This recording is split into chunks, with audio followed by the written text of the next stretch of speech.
Bonjour Patricia.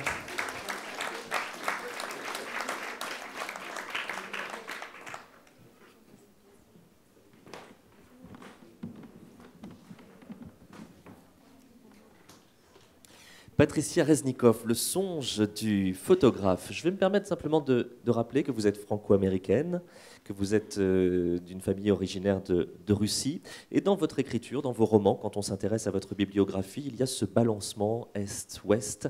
Votre précédent roman se passait aux États-Unis. Cette fois-ci, nous sommes en France, mais on va aussi beaucoup parler de l'Europe de l'Est. Pourquoi ce besoin de passer de l'un à l'autre ? Eh bien, c'est parce que mon cœur balance entre ces deux pôles.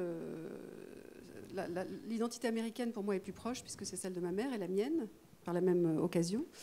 Et puis, en même temps, dans cette identité américaine, il y a une identité de l'Est, une identité russe, qui est un peu fantomatique, puisqu'elle n'a pas réellement été transmise.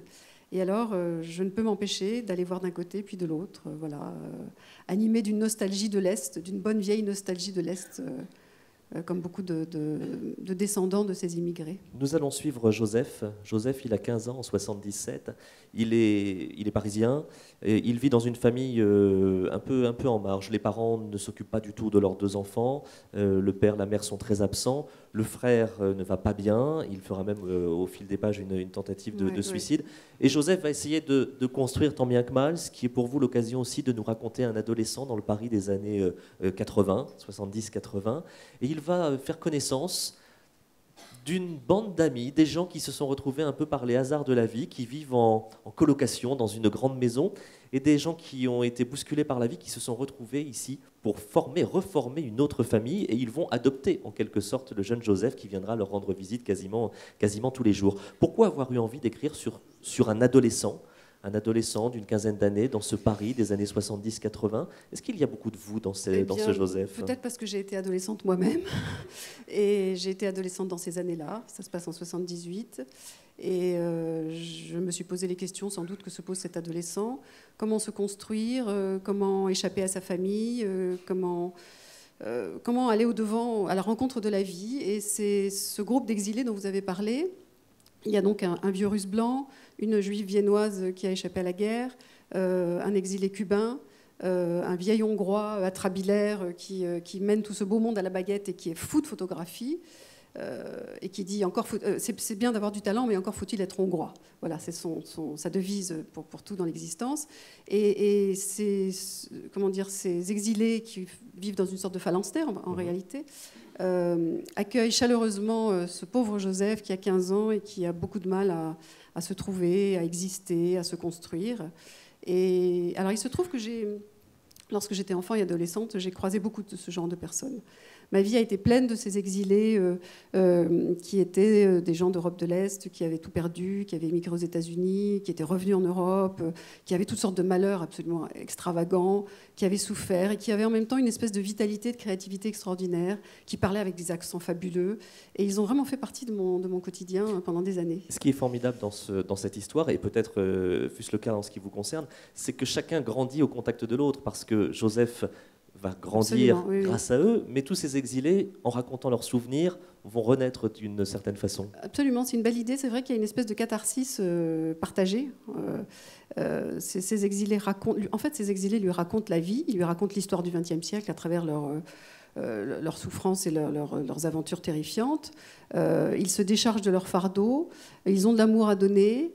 Ils sont compliqués, ils se disputent souvent, ils sont souvent illogiques, ça part un peu dans tous les sens. Et à son tour, Joseph leur apporte sa jeunesse, son innocence, son besoin d'aimer aussi et d'être aimé. Ce qui est très joli, c'est qu'on passe de ce Paris des années 70-80 que vous nous racontez, et lorsqu'on arrive dans cette maison où ils vivent tous ensemble, il y a cette âme slave qui est présente. On s'engueule beaucoup, mais on s'aime aussi beaucoup. On s'envoie des vacheries et on est capable après de se serrer dans les bras les uns les autres. On refait l'histoire en permanence, on a des disputes politiques.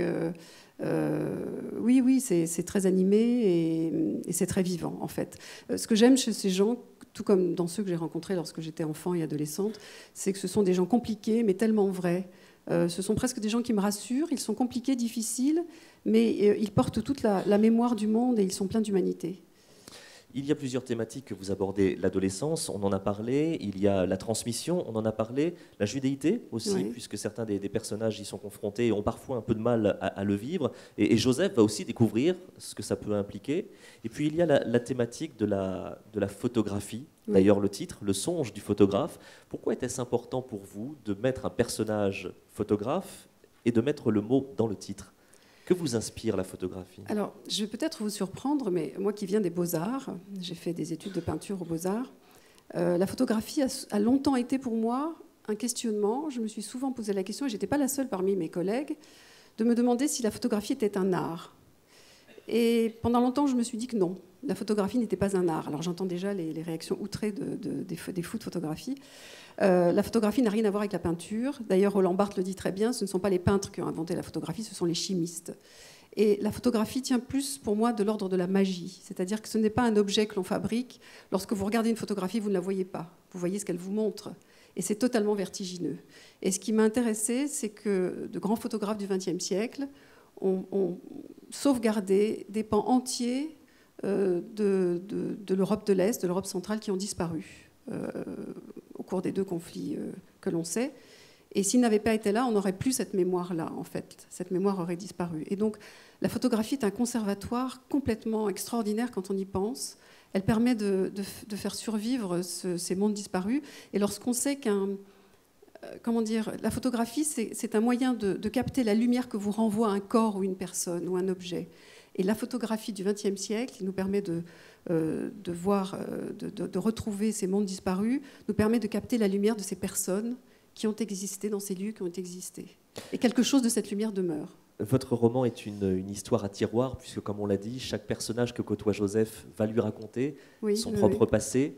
C'est souvent des personnages qui ont été confrontés à la grande histoire. Vous avez fait aussi le choix de nous emmener dans différents espaces temporels, puisque si l'on découvre Joseph adolescent, on va le retrouver aussi plus tard, lorsqu'il sera devenu adulte, et lorsqu'il ira comme dans une sorte de pèlerinage pour essayer de retrouver les traces de ces gens qui l'ont fait construire, qui l'ont construit lorsqu'il était adolescent, qui après, bien sûr, ont disparu. Oui, absolument. Comme souvent dans mes romans, il y a des tiroirs temporels. C'est-à-dire que l'histoire se passe en 1978 et 79 à Paris, à l'époque où Joseph a 15-16 ans, où il rencontre ce phalanstère, cette communauté de gens un peu fous.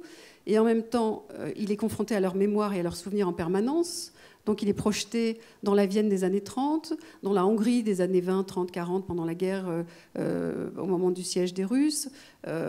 Et en même temps, comment dire, Joseph qui a grandi et qui raconte l'histoire, qui a aujourd'hui 50 et quelques années, se replonge dans ce qu'on a pu lui raconter et veut aller sur les traces de ces histoires. Et il va donc aujourd'hui, à Budapest, à Cologne, à Vienne, retrouver les poussières de lumière qu'ont pu laisser ces personnages. Je vous l'ai déjà dit, mais ce que j'apprécie, moi, dans votre écriture, c'est le classicisme de votre écriture, votre élégance, le choix des mots, le choix de la syntaxe. Vous avez à la fois envie de nous raconter une histoire, mais vous voulez aussi que le lecteur prenne un vrai plaisir de lecture. Écoutez, si c'est réussi, tant mieux. C'est vrai que je fais partie de ces écrivains qui n'ont pas envie de se regarder écrire. J'estime que l'écriture, elle est là au service du projet. Et j'ai toujours eu envie de laisser la place à mon lecteur. C'est-à-dire que l'écriture, je la veux fluide et simple, invitante, de manière à ce que le lecteur puisse y entrer, se trouver chez lui dans mon roman et être confronté à un projet que j'espère ambitieux, qui est de raconter quelque part la mémoire du XXe siècle dans ce cas-là. Avec Joseph, que l'on suit donc des années 80 jusqu'à quasiment à nos jours, c'est une histoire qui nous parle du temps qui passe, qui nous parle de l'adolescence qui s'enfuit, Oui. de cette vie que l'on essaie de construire sans savoir si on y parvient. Mais toutefois, le roman ne dégage qu'une douce mélancolie. Il n'y a pas de pathos, c'est même dans certains passages très poétique. Douce mélancolie, ça vous convient comme définition pour parler du songe du photographe? Oui, ça me convient. Et en même temps, il y a des choses terrifiantes qui sont racontées quand même. Oui. Des choses qui sont passées à Budapest l'hiver 44. Je ne le dévoilerai pas, mais il y a des choses terrifiantes. Et justement, ces personnages qui ont tous été confrontés à la grande histoire, comme on le dit, mais qui oui. ont réussi à continuer à avancer d'une façon ou d'une autre. Mais avait-il le choix? C'est aussi la question que je me pose. J'ai voulu me pencher sur cette immense souffrance du XXe siècle. Alors évidemment, on s'est longtemps occupé de ceux qui avaient souffert le plus, et c'est bien naturel, mais on ne s'est pas toujours occupé de ceux dont la souffrance était indicible. Et j'ai aussi voulu, en parallèle, me poser la question des enfants, par exemple des enfants d'Allemands, des enfants de nazis ou des enfants d'Allemands ordinaires. Comment ont-ils vécu la destruction de leur pays, la honte. Comment ont-ils pu se construire avec cette identité-là? Et j'ai trouvé ça intéressant. Quand on va en Allemagne aujourd'hui et qu'on voit des gens d'un certain âge, on ne peut pas s'empêcher de se poser la question de savoir ce qu'ils ont fait ou ce que leurs parents ont fait. Ça, c'est un pays qui vous pousse à cette réflexion-là. Donc j'ai voulu saisir la souffrance de tous. Les grands, comment dire, ceux qui ont souffert le plus, et aussi ceux dont on n'a pas voulu entendre la souffrance.